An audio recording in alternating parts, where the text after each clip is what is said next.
Salut les amis, on est le 14/1/2018. Alors ce matin on se déplace à Saint-Georges, Port Saint-Georges. Et exceptionnellement, depuis le voyage, dès que j'ai des petits trajets, je monte toujours les voiles. J'ai été élevé comme ça, hein, c'est pour ça. Et puis là, eh ben non. Il faut dire qu'il y a 2,5 milles à peu près jusqu'à l'entrée du port. Et puis il n'y a pas forcément beaucoup de vent ou c'est des toutes petites rafales.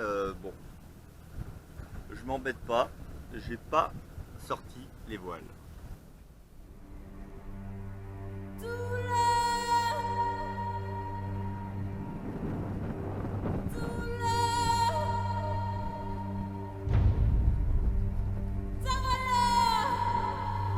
Alors on a dormi sur un mooring.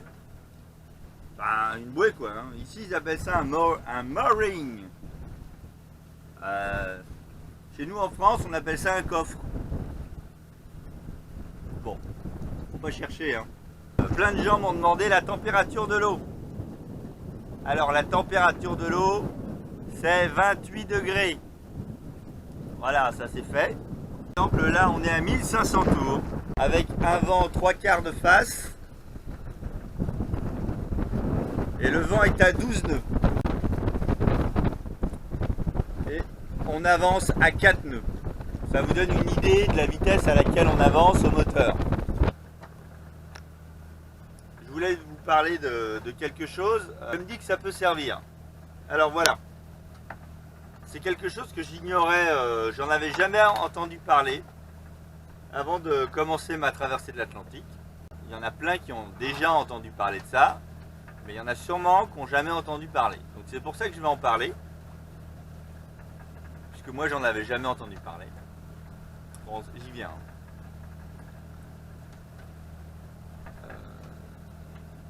Dans les réservoirs de gasoil, il peut y avoir une bactérie qui se développe. Une bactérie. Et ça vous transforme votre gasoil en une espèce de gelée épaisse. Il paraît que ça fait des espèces de grappes dans le réservoir. Moi j'en ai entendu parler pour la première fois à Mindelo. En fait j'ai discuté avec des bateaux qui étaient passés là il y a 25 ans et qui me disaient qu'ils se rappelaient que quand ils avaient fait du gasoil à Mindelo il y a 25 ans, le moteur était tombé en rade. Ils avaient cherché pendant longtemps, ils avaient nettoyé le filtre, le moteur remarchait pendant 20 minutes, puis retombait en panne, puis remarchait pendant 5 minutes, puis retombait en panne à chaque fois qu'ils nettoyaient le filtre. Et dans le filtre, ils avaient une espèce de gelée. Alors il existe en fait des produits préventifs, c'est-à-dire il n'y a pas de produit curatif. Une fois que vous avez la bactérie qui s'est développée dans votre réservoir, c'est mort. Il faut nettoyer le réservoir, donc c'est vachement chiant. Et puis votre moteur ne fonctionne plus. Tant que vous n'avez pas nettoyé le réservoir. Et donc les produits préventifs, c'est juste un additif à rajouter dans le gasoil pour éviter que la bactérie se développe. Alors aujourd'hui, évidemment, à Mindelo, il y a du débit, beaucoup plus qu'avant. Je pense qu'il n'y a plus ce problème là. Le problème il se pose quand vous faites votre plein avec des réservoirs qui servent assez rarement, dans des petits ports, où le gasoil stagne pendant plusieurs années avant d'être complètement utilisé. Quand la cuve elle n'est pas propre également. Quand il y a un peu d'eau dans la cuve. Voilà. Donc moi je ne le savais pas. Jusqu'à ce que j'arrive à Mindelo, je ne le savais pas. On m'a filé du produit à mettre en préventif. Merci, ça pétoque. pour justement pas avoir ce problème, vu que j'ai fait le plein, la dernière fois que j'ai fait le plein d'essence, c'est à Mindelo. Depuis, j'ai pas refait le plein d'essence et de toute façon, j'en ai pas besoin. Il est conseillé également, quand vous hivernez votre bateau, de mettre ce produit préventif contre cette bactérie. C'est bizarre, moi j'en avais jamais entendu parler. Donc c'est pour ça que j'en parle. Parce que j'ai rencontré plein d'autres bateaux qui ont eu le même problème de la bactérie qui s'est développée dans leur réservoir. Au début je pensais oh, ça doit être des cas isolés, mais finalement c'est pas si isolé que ça. Et évidemment, chaque personne qui a eu le cas de cette bactérie qui s'est développée dans son réservoir de bateau n'était pas au courant avant.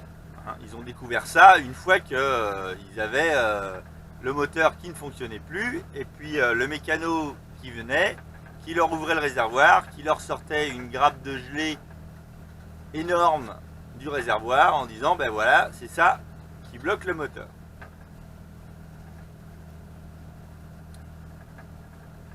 Donc je pense que c'est important d'être au courant.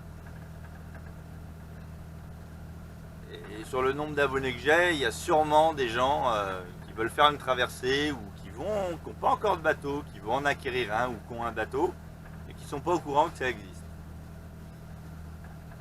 Les produits préventifs, ça se trouve dans les chips. Voilà.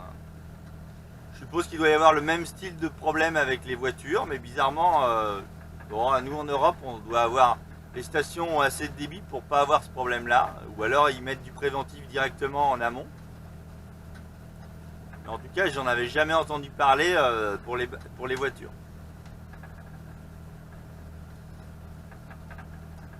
Voilà, mais je tenais à vous dire ça. Je pense que c'est. J'espère que j'ai pu vous faire passer une information qui va vous servir.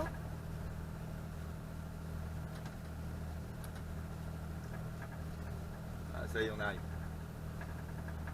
Regardez le lever de soleil.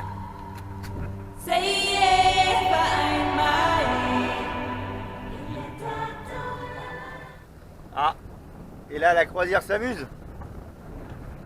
Ce genre de gros bateau, ça va pourrir le tourisme. Oui, je l'ai peut-être déjà évoqué, mais le fait d'avoir des gros bateaux et du tourisme de masse, ça pourrit mais complètement les relations que vous pouvez avoir avec la population.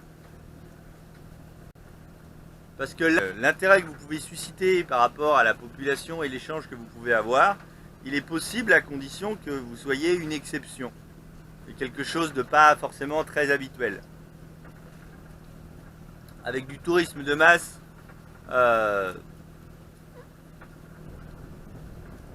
le tourisme n'est plus un être humain, c'est une marchandise, c'est un revenu, et ça fout en l'air les relations humaines qu'on pourrait avoir.